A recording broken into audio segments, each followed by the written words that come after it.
Assalamualaikum warahmatullahi wabarakatuh. Alhamdulillah, wassalatu wassalamu ala rasulillah wa ala alihi wa sahbihi wa man wala, amma ba'd. Ayyuhal ikhwah wal akhwat, a'azzani wa a'azzakumullah.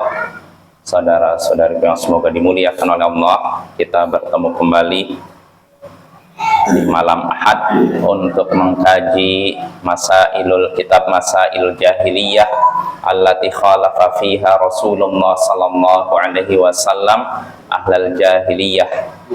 Masalah-masalah jahiliyah yang mana Rasulullah sallallahu alaihi wasallam menyalahi orang-orang jahiliyah dalam hal tersebut. Karya Syekhul Islam Muhammad bin Abdul Wahhab rahimahullahu ta'ala. Ya, pada pertemuan sebelumnya kita sudah sampai ke masalah jahiliyah yang ke-48, yaitu al-kufru bi ayatillah. Ya. Jadi di antara sifat-sifat orang jahiliyah yaitu kafir kepada ayat-ayat Allah, mengingkari ayat-ayat Allah yang diturunkan kepada para rasul yang ada dalam Taurat, Injil, Zabur, dan Quran, dan juga kitab-kitab lainnya selain 4 itu. Karena kitab yang diturunkan oleh Allah bukan cuma 4, yang disebutkan memang 4, tapi ada lagi, Bapak ya.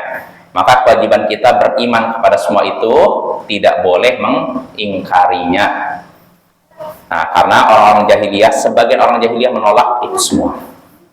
Dan tentu saja itu perbuatan yang berbahaya, karena itu kekafiran kepada Allah. Mengingkari ayat-ayat Allah sama saja mengingkari Allah ya. Nah, itu sifat jahiliyah yang ke-48. Nah, sekarang kita masuk sifat jahiliyah yang ke-49, jahdu ba'diha, menolak sebagiannya.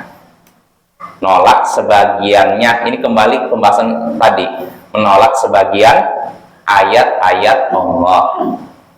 Kalau masalah jahiliyah yang ke-48 menolak ayat-ayat Allah, artinya semuanya ditolak. Nggak ada satupun kitab suci yang diterima, pokoknya semuanya itu nggak ada seperti itu. Semuanya itu nggak diturunkan oleh Allah, semuanya itu pokoknya Allah tidak menurunkan ayat kitab suci sama sekali. Nah, ini yang penolakan semuanya. Nah, kalau yang sekarang masalah jahiliyah yang ke-49 ini menolak sebagiannya, tidak semuanya, sebagiannya. Artinya sebagian ditolak, sebagian diterima. Nah, ini jelas apa ya? Kata Syekh Shalal Fauzan ketika menerangkan ini, ahlul jahiliyah mutafawituna fit takdzibi bi ayatillah. Minhum man yukadzibu bi ayatillahi kulliha wa la yu'minu bi kitabin min kutubillah kama 'alail musyrikuna alladziina la yu'minuna bil anbiya'i jumlatan wa tafsila wa min babi aula la yu'minuna bil kutubil munazzalati min 'indillahi 'azza wa jalla wa min ahlil jahiliyah man yu'minu bi ba'din wa yakfur bi ba'din kal yahudi wan nasara. Nah, ini orang-orang jahiliyah itu berbeda-beda dalam hal mendustakan ayat-ayat Allah. Artinya tidak satu tingkatan. Mereka tuh berbeda-beda, bertingkat-tingkat gitu loh. Nah, di antara mereka ada yang mengingkari semua ayat Allah. Seperti yang sudah disebutkan tadi di masalah jahiliyah yang ke-48. Jadi di antara orang jahiliyah sebelum diutusnya Nabi Muhammad ada yang mengingkari semua kitab Allah.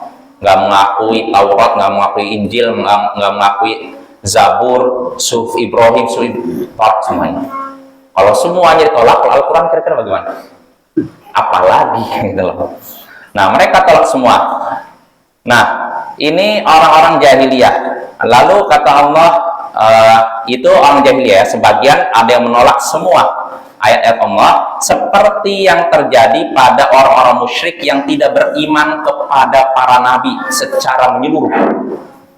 Jadi ada juga orang-orang musyrik yang tidak beriman kepada para nabi, meyakini Allah tidak mengutus satu nabi pun. Kalau nabinya aja ditolak, kira-kira kitab sucinya diterima nggak? Nggak mungkin. Contohnya orang misalkan, saya nggak percaya adanya Nabi Musa. Kira-kira percaya tidak adanya Taurat itu? Nggak mungkin ya, karena yang bawa Taurat Nabi Musa gitu loh. Nah ini ya. Lalu kata Syekh, itu sebagian orang jahiliyah, semuanya ditolak Bapak ya. Dan di antara orang-orang jahiliyah ada yang beriman kepada sebagian ayat-ayat Allah dan mengingkari sebagian. Jadi kami beriman kepada ini tapi tidak beriman kepada ini. Sebagian kitab suci ada yang mereka terima dan ada yang mereka tolak. Sebagian ayat Allah ada yang mereka terima dan ada yang mereka tentang. Nah ini orang-orang jahiliyah. Jadi sekali lagi tidak satu tingkatan, tidak semuanya menolak ayat-ayat Allah dan tidak juga sebagiannya menolak sebagian, menerima sebagian. Jadi terbagi dua, ada yang menolak semuanya dan ada yang menerima sebagian lalu menolak sebagian. Nah, kalau lantas siapa kelompok di zaman jahiliyah yang beriman kepada sebagian kitab dan menolak sebagian kitab? Kata Syekh di sini contohnya orang-orang Yahudi ya. Begitu juga orang-orang Nasara. Orang Yahudi beriman kepada Taurat, tapi mereka tidak beriman kepada Injil. Nah, kalau Injil tidak mereka terima, kira-kira Al-Quran mereka terima nggak? Tidak, apalagi ya. Nah, begitu juga orang-orang Nasara. Mereka beriman kepada Taurat, Injil, tapi tidak beriman kepada Al-Quran. Nah ini orang jahiliyah. Loh, apa orang Yahudi dan Nasara dikatakan jahiliyah? Iyalah. Karena mereka kan syariat Yahudi dan Nasara ini kan ada sebelum Nabi Muhammad diutus ya. Jadi mereka pun dikategorikan ahli jahiliyah, orang-orang jahiliyah. Di antara mereka ada yang beriman kepada sebagian kitab dan ada yang menolak. Seperti orang Yahudi dan Nasara. Lantas bagaimana status mereka? Kata Syekh ini, "Wa man amana bi ba'dil kitabi wa kafara bi ba'dih fa innahu mithlu man kadzdzaba bihi kullah." Nah ini, siapa yang beriman kepada sebagian kitab tapi mengingkari sebagian yang lain, maka orang seperti ini seperti orang yang mengingkari semua kitab. Orang yang beriman kepada sebagian kitab lalu menolak sebagian yang lain, orang ini seperti orang yang menolak semua kitab. Kok bisa? Iya, karena menolak sebagian kitab pada hakikatnya seluruh kitab. Kama Allah subhanahu wa ta'ala, Allah berfirman. Nah ini dalilnya yang disebutkan oleh Syekh surat Al-Baqarah 85. Afatu'minuna bi ba'dil kitabi wa takfuruna bi ba'd fama jazaa'u man yaf'alu dzalika minkum illa khizyun fil hayatid dunya. Apakah kalian beriman kepada sebagian kitab dan ingkar kepada sebagian yang lain? Apakah kalian beriman kepada sebagian kitab lalu mengingkari sebagian yang lain? Tidak ada balasan bagi orang yang melakukan demikian di antara kalian kecuali kehinaan dalam hidup dunia. Tidak ada yang melakukan balasan bagi orang yang melakukan demikian di antara kalian kecuali kehinaan dalam kehidupan dunia. Nah, di sini Bapak, Allah katakan, apakah kalian beriman kepada sebagian kitab lalu mengingkari sebagian yang lain? Ayat ini ditujukan kepada siapa? Orang-orang Yahudi. Karena orang-orang Yahudi menerima sebagian kitab, nolak sebagian kitab lain. Mereka menerima Taurat tapi nolak Injil, nolak Al-Quran. Begitu juga orang Nasara. Mereka menerima Taurat, Injil tapi nolak Al-Quran. Nah, mereka mengingkari Al-Quran. Ketika mereka mengingkari Al-Quran, pada hakikatnya mereka juga mengingkari Injil dan mengingkari Taurat. Jelas? Karena apa? Dalam Taurat dan Injil dikabarkan tentang kedatangan Nabi terakhir, Nabi akhir zaman yang membawa kitab suci, yaitu Al-Quran. Maka ketika mereka menolak Al-Quran, pada hakikatnya mereka menolak Injil dan Taurat. Jadi nggak ada manfaatnya mereka ngaku kami beriman kepada Taurat dan Injil, kami beriman kepada Musa dan Isa.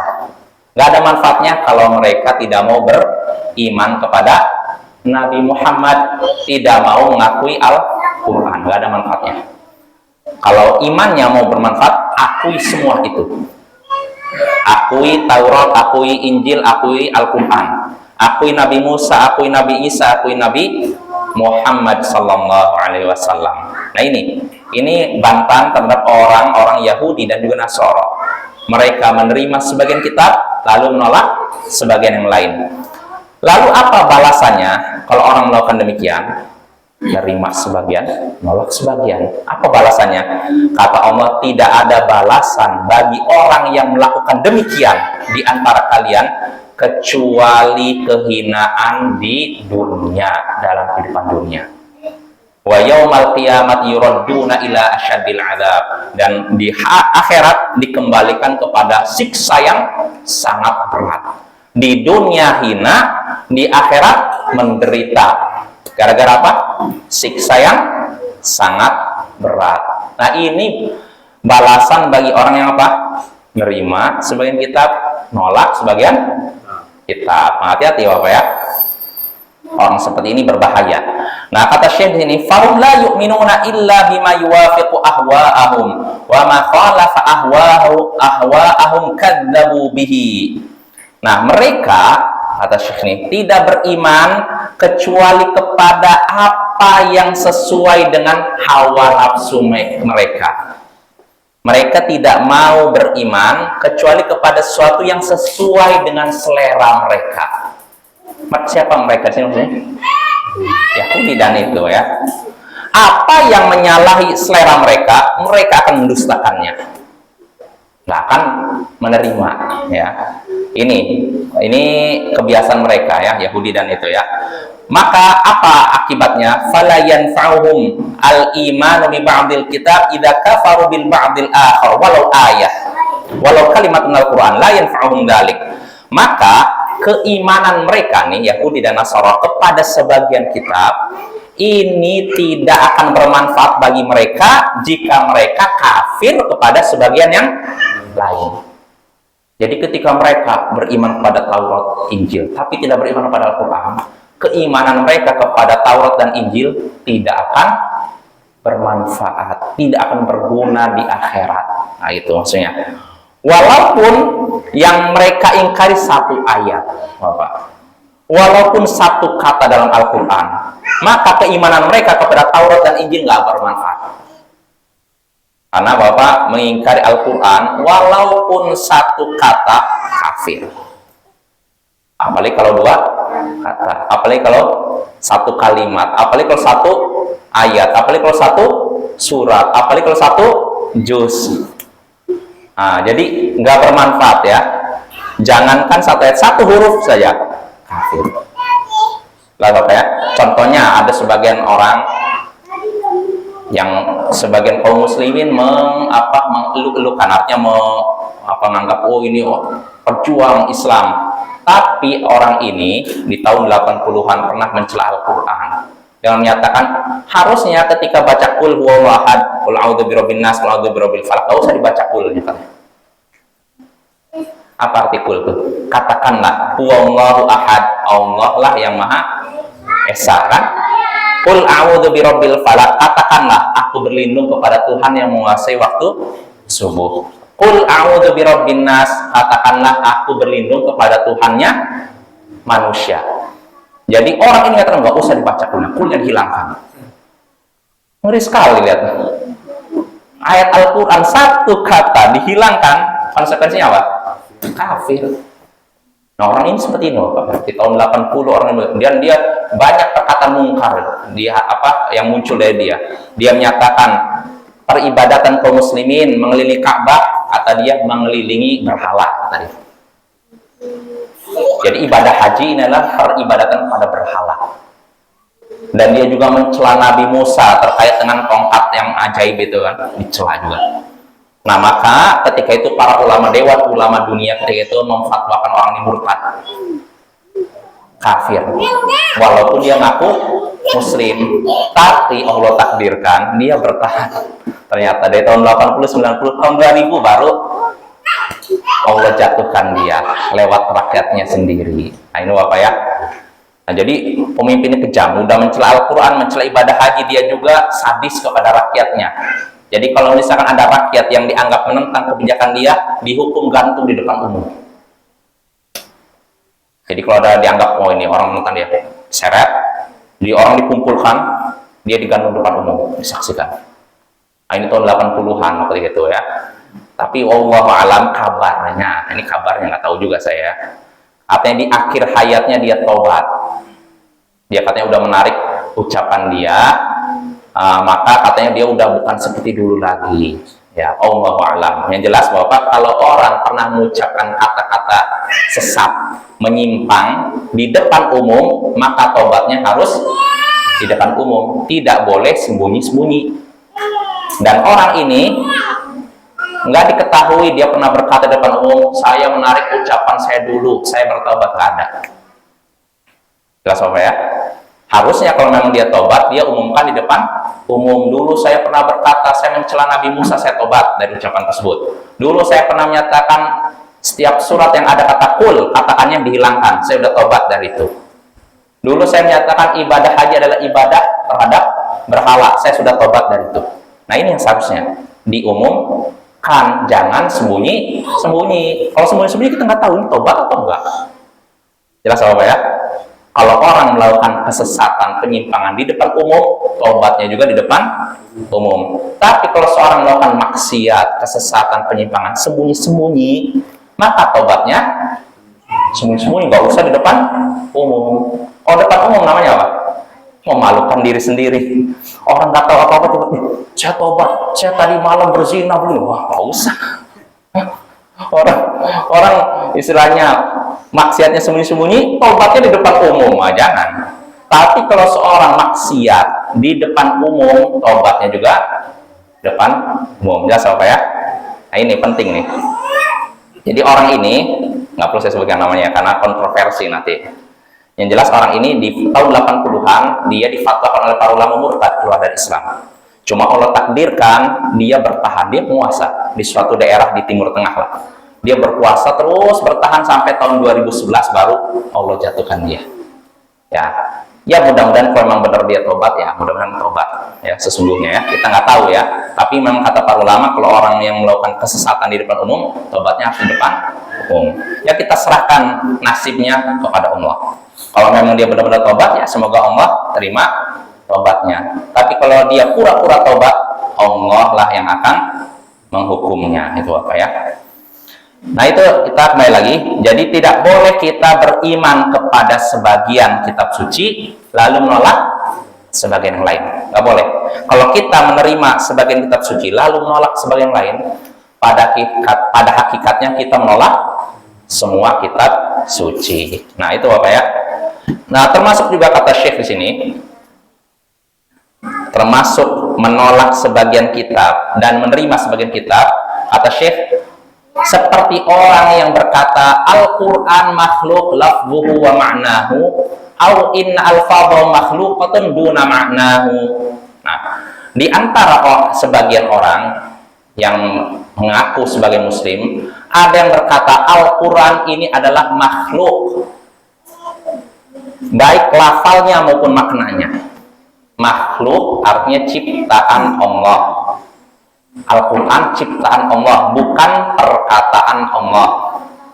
Oh, apa bedanya ciptaan perkataan? Kan sama-sama dari Allah. Untuk apa mempermasalahkan? Kan sebagian orang berkata begitu kan. Apa masalahnya kalau kita berkata Al-Quran adalah ciptaan Allah dan Al-Quran adalah perkataan Allah? Kan sama-sama dari Allah. Nggak usah kita ribut dalam masalah ini. Bagaimana? Benar nggak? Ada contoh? Boleh nggak seorang menyatakan Al-Quran adalah ciptaan Allah? Nggak boleh. Yang benar Al-Quran adalah perkataan Allah. Ya, apa masalahnya kalau berkata Al-Quran adalah ciptaan Allah? Kalau kita katakan Al-Quran adalah makhluk ciptaan Allah, coba yang SMA coba tahu nih. Dede, nggak apa-apa. Ternyata Al-Quran adalah ciptaan Allah. Sama aja dengan Al-Quran adalah perkataan Allah, sama. Itu beda. Beda, apa bedanya? Kan sama-sama dari Allah. Untuk apa sih kita saling meributkan ini? Kita kan bersaudara, nggak usah kita. Bagaimana?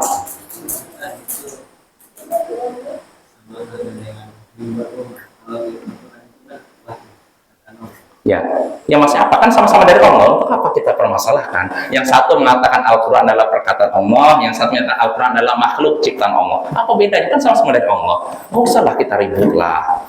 Kita ini sama Muslim, nggak usah ribut masalah. Gimana?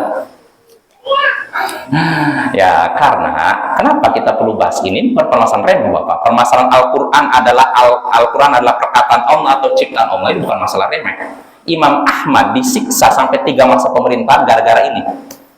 Imam Ahmad dipaksa menyatakan Al-Quran adalah makhluk ciptaan Allah. Tapi Imam Ahmad tidak mau. Imam Ahmad menyatakan Al-Quran adalah kalamullah, perkataan Allah. Gara-gara pendirian inilah Imam Ahmad disiksa. Diikat tangannya, diseret, diikatkan ke kuda, diseret di pasar-pasar. Dicambuk sampai pingsan. Dipenjara hampir 3 masa pemerintahan. Gara-gara mempertahankan keyakinan Al-Quran adalah kalamullah, perkataan Allah. Karena pemerintahan ketika itu, di zaman itu, meyakini Al-Quran adalah makhluk ciptaan Allah. Nah, kalau memang perkataan Al-Quran adalah perkataan Allah, Al-Quran adalah ciptaan Allah, sama, untuk apa Imam Ahmad mempertahankan pendiriannya, kan? Kalau memang maknanya sama, untuk apa Imam Ahmad sampai rela disiksa, sampai dicambuk berkali-kali pingsan? Nah, ini menunjukkan beda antara Al-Quran adalah perkataan Allah dengan Al-Quran adalah ciptaan Allah. Bedanya apa? Kalau kita katakan Al-Quran adalah ciptaan Allah, makhluk, saya mau nanya, ada tidak makhluk yang tidak punya kekurangan sama sekali? Ada. Apakah ada makhluk yang tidak punya kekurangan sama sekali? Ada? Nggak ada. Yang namanya makhluk pasti ada kekurangannya, kan? Ya tidak? Makanya kalau kita katakan Al-Quran adalah makhluk ciptaan Allah, berarti secara tidak langsung kita menyatakan Al-Quran mengandung kekurangan. Boleh kita menyatakan Al-Quran mengandung kekurangan? Nggak boleh, itu perkataan batil, kufur. Nah, ini kalau kita menyatakan Al-Quran adalah makhluk ciptaan Allah, konsekuensinya kita menyatakan Al-Quran mengandung kekurangan. Ini celaan terhadap Al-Quran. Tapi kalau kita nyatakan Al-Quran adalah kalamullah, perkataan Allah, yang namanya berkata adalah sifat Allah. Dan kalau sifat Allah, apakah ada kekurangan sifat Allah? Tidak. Makanya beda antara Al-Quran adalah perkataan Allah dengan Al-Quran adalah ciptaan Allah. Kalau kita katakan Al-Quran adalah ciptaan Allah, secara tidak langsung kita menyatakan Al-Quran mengandung kekurangan. Karena namanya ciptaan Allah, makhluk, pasti ada kekurangan, nggak ada yang sempurna. Tapi kalau kita katakan Al-Quran adalah perkataan Allah, berarti sifat Allah, dan sifat Allah tidak mungkin mengandung kekurangan dan kebatilan. Jelas ya? Nah ini, jadi kata Syekh, di antara orang yang mengaku Muslim, ada yang menyatakan Al-Quran ini adalah makhluk ciptaan Allah, baik lafalnya maupun maknanya. Lafalnya maksudnya apa? Ya, contohnya gini, ma anzalallah, misalkan ayat ini aja yang kita hafal, qul huwallahu ahad. Jadi ada sebagian orang, ini sekte Jahmiyah ya, dan Mu'tazilah, menyatakan qul huwallahu ahad ini, kata ini, lafal qul huwallahu ahad ini adalah ciptaan Allah. Maknanya bagaimana? Ciptaan Allah juga, bukan Allah mengatakan. Jelas ya? Ini Mu'tazilah Jahmiyah. Dan sebagian ada yang menyatakan Al-Quran itu lafalnya ini qul huwallahu ahad, ma anzalallahu min syai', ini ciptaan Allah, tapi maknanya dari Allah. Ini juga batil. Kita harus meyakini Al-Quran baik lafalnya maupun maknanya dari Allah. Nggak boleh dibeda-bedakan. Jelas apa ya?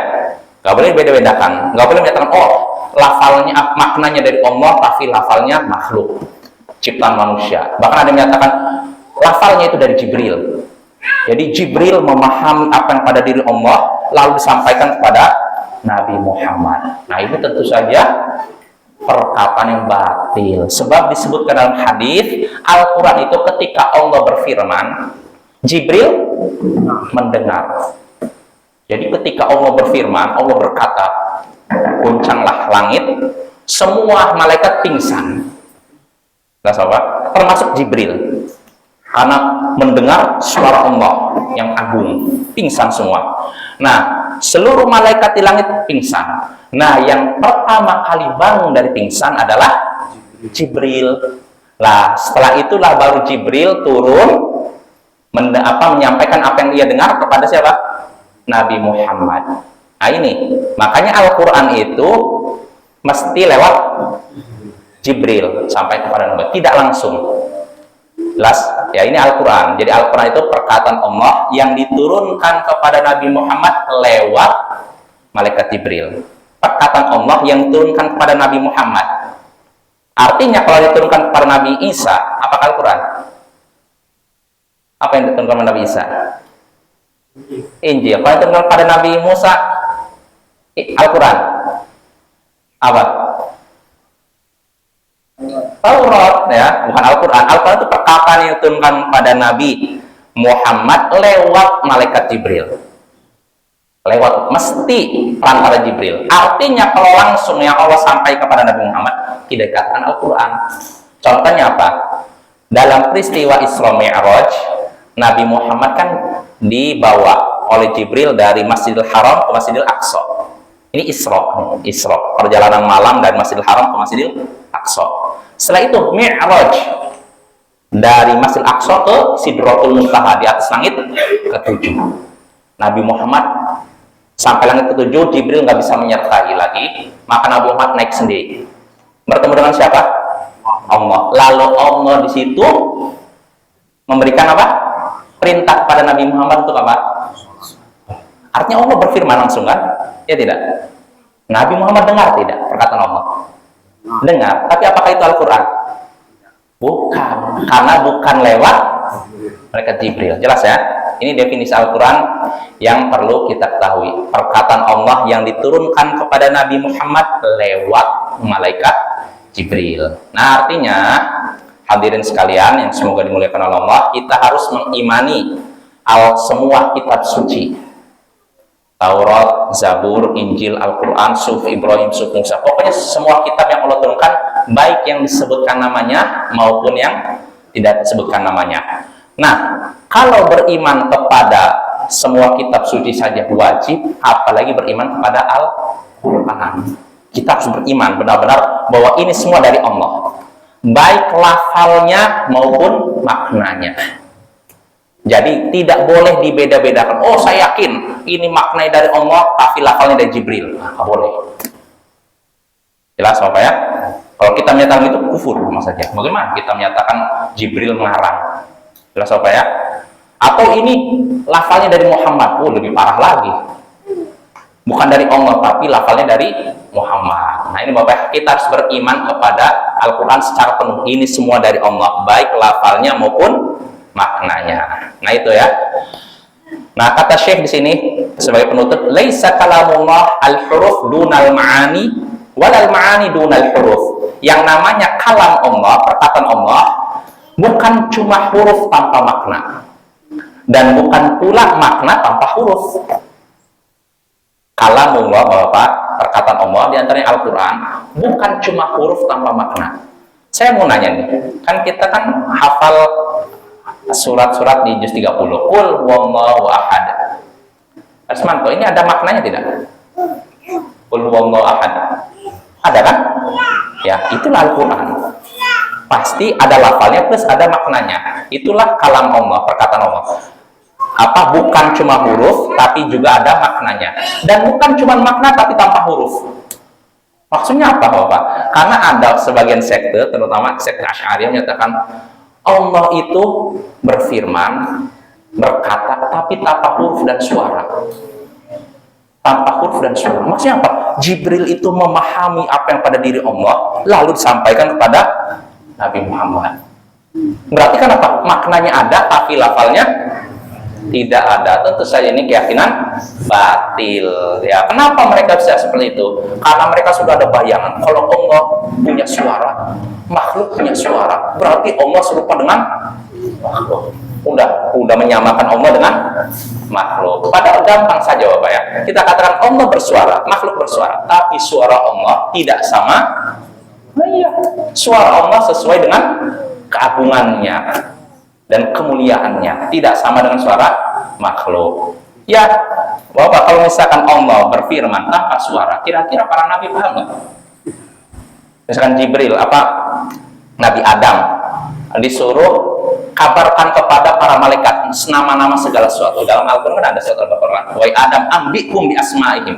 Wahai Adam, kabarkan kepada para malaikat nama-nama segala sesuatu.